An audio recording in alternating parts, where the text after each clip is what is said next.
दोस्तों नमस्कार। स्वागत है आपका हमारे इस यूट्यूब मंच पर।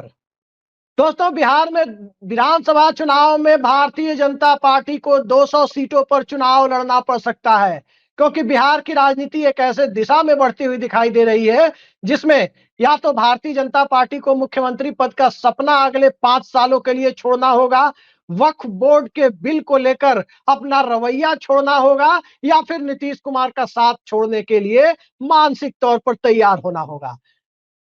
ये सात परिस्थितियां बिहार की राजनीति में अब बन गई है, जिस परिस्थिति में नीतीश कुमार का भारतीय जनता पार्टी के साथ रहना तभी संभव हो सकता है जब जनता दल यूनाइटेड बिहार में बड़े भाई की भूमिका में चुनाव लड़े और इसके साथ साथ वक्फ संशोधन बिल, वक्फ अमेंडमेंट बिल को लेकर भारतीय जनता पार्टी अपने रुख को बिहार चुनाव तक के लिए पीछे खींचे।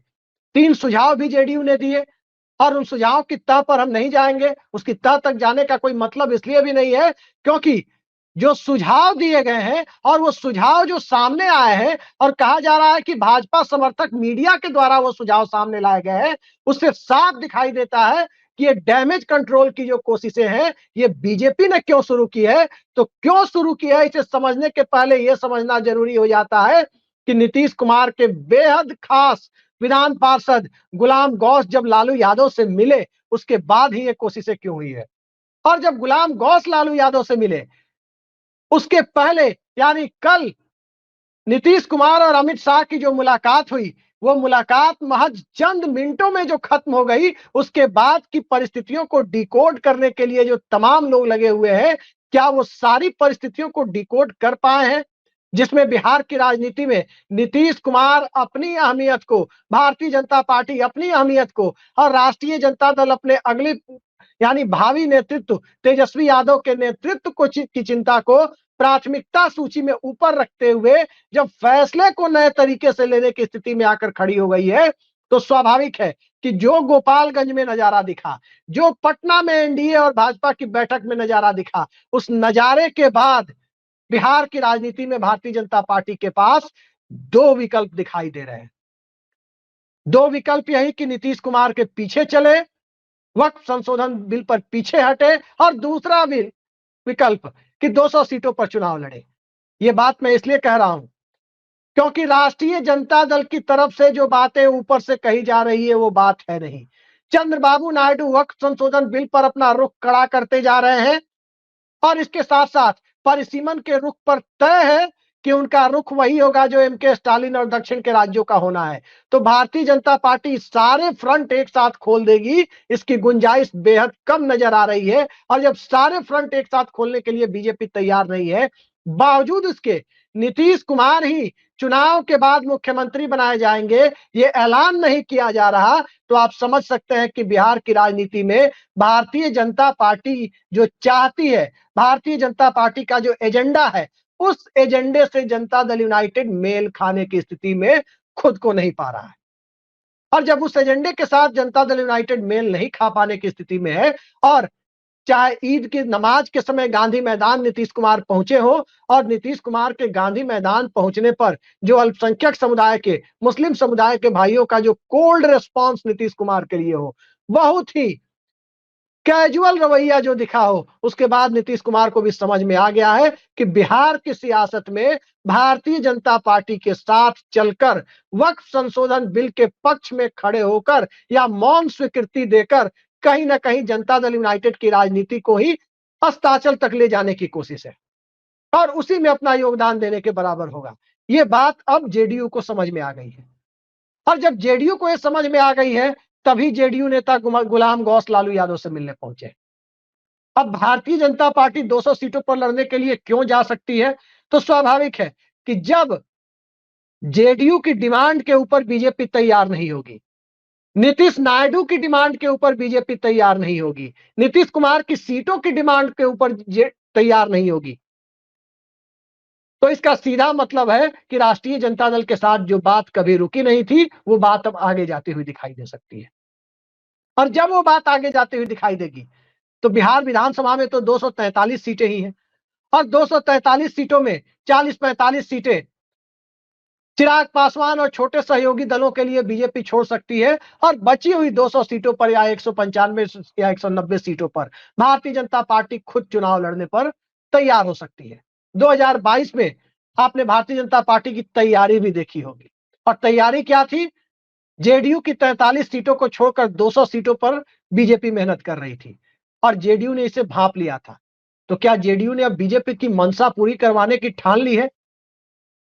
क्योंकि बिहार की राजनीति में नीतीश कुमार राजनीतिक रूप से उतने अप्रासंगिक कभी नहीं हुए हैं जितना बताने की कोशिश की जा रही है। भारतीय जनता पार्टी का चुनावी हिंदुत्व बिहार में अभी उतना ताकतवर नहीं हुआ है जो ताकतवर होने का मुगालता कुछ लोग पाल कर बैठे हुए हैं, और राष्ट्रीय जनता दल इतना आगे नहीं बढ़ पाया है। तेजस्वी यादव बिना किसी चिराग मॉडल के उस हालात के लिए खुद को तैयार नहीं कर पाए हैं जिस हालात के लिए तेजस्वी यादव कोशिश करते हुए नजर आ रहे हैं।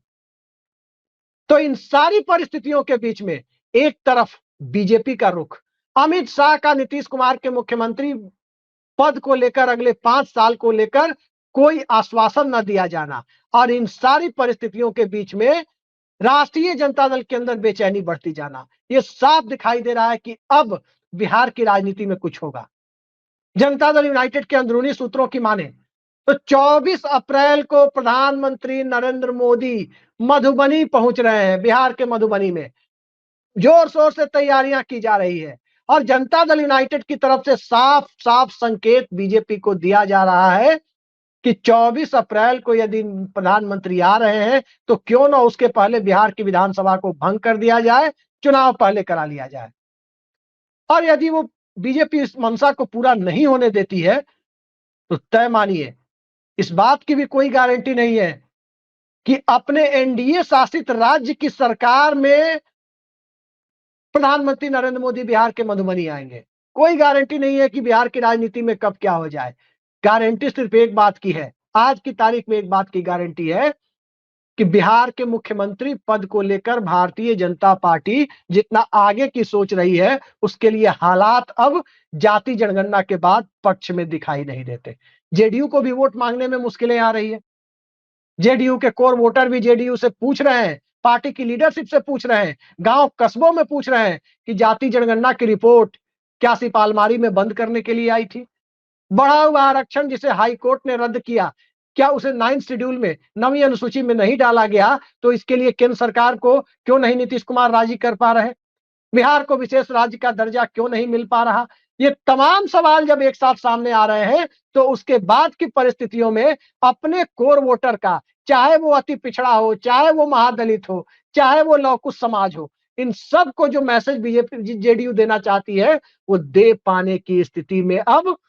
जनता के बीच दिखाई नहीं दे रही, और सारी बातें एक एक फीडबैक नीतीश कुमार तक पहुंच रहा है। और जब एक एक फीडबैक नीतीश कुमार तक पहुंच रहा है तो उस परिस्थिति में जनता दल यूनाइटेड जो पहले ही चिराग मॉडल के द्वारा 43 सीटों पर यानी 50 से भी नीचे लाई जा चुकी है, उस जनता दल यूनाइटेड को अब यह लगने लगा है कि कहीं भारतीय जनता पार्टी सत्ता के बेहद करीब ना पहुंच जाए।